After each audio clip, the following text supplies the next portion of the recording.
Assalamualaikum warahmatullahi wabarakatuh. Nama saya Mahfud, NPM 20742011477, semester 5B Universitas Merdeka Pasuruan. Untuk melengkapi tugas hukum konstitusi, di sini saya mengambil judul Amandemen Undang-Undang Dasar 1945 dengan dosen pengampu Bapak Ahmad Sugron, SH.MH. Mengenai latar belakang perubahan Undang-Undang 1945 pada saat ini kekuasaan tertinggi di tangan MPR. Adanya kekuasaan yang sangat besar pada Presiden. Pasal-pasal yang terlalu luas sehingga dapat menimbulkan multitafsir. Adanya kewenangan pada Presiden untuk mengatur hal-hal penting dengan undang-undang serta rumusan Undang-Undang Dasar 1945 tentang semangat penyelenggaraan negara belum cukup didukung ketentuan konstitusi. Di Indonesia, Undang-Undang Dasar 1945 dijadikan sebagai landasan konstitusional yang menjelaskan mengenai tugas dan wewenang aparat pemerintah.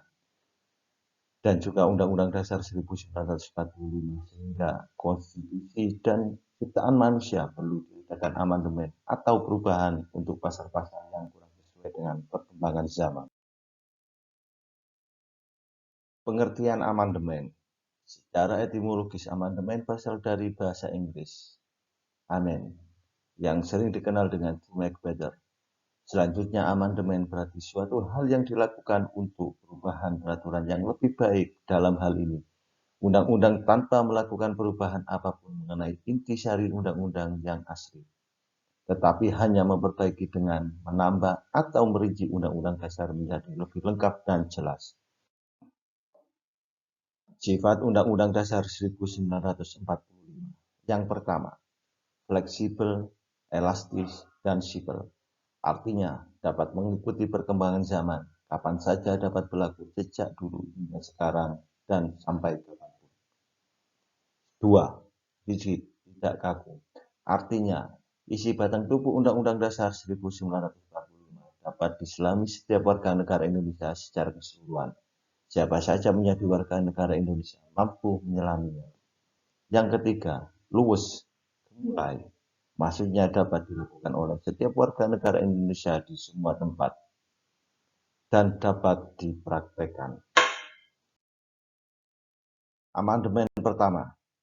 Amandemen yang pertama kali disahkan pada tanggal 19 Oktober 1999 atas dasar Sidang Umum MPR tanggal 14 sampai tanggal 21 Oktober 1999.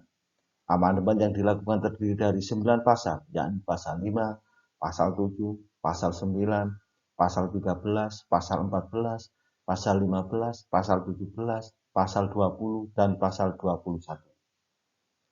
Inti dari amandemen pertama ini adalah pergeseran kekuasaan presiden yang dipandang terlalu kuat. Amandemen yang kedua. Amandemen yang kedua disahkan pada tanggal 18 Agustus tahun 2000 dan disahkan melalui Sidang Umum MPR tanggal 7 sampai dengan tanggal 8 Agustus tahun 2000.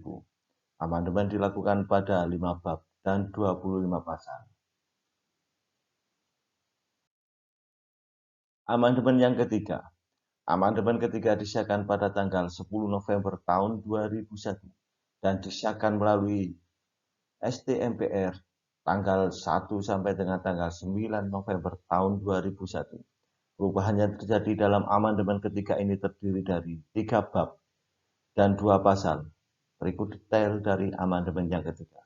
Pasal 1, pasal 2, pasal 6, pasal 6A, pasal 7A, pasal 7B, pasal 7C, pasal 8, pasal 11, pasal 17, pasal 22C, pasal 22D, pasal 22E, pasal 23, pasal 23A, pasal 23C, pasal 23E, pasal 23F, pasal 23G, pasal 24, pasal 24A, pasal 24B, pasal 24C, bab 7A, Bab 7B, Bab 8A. Amandemen yang keempat.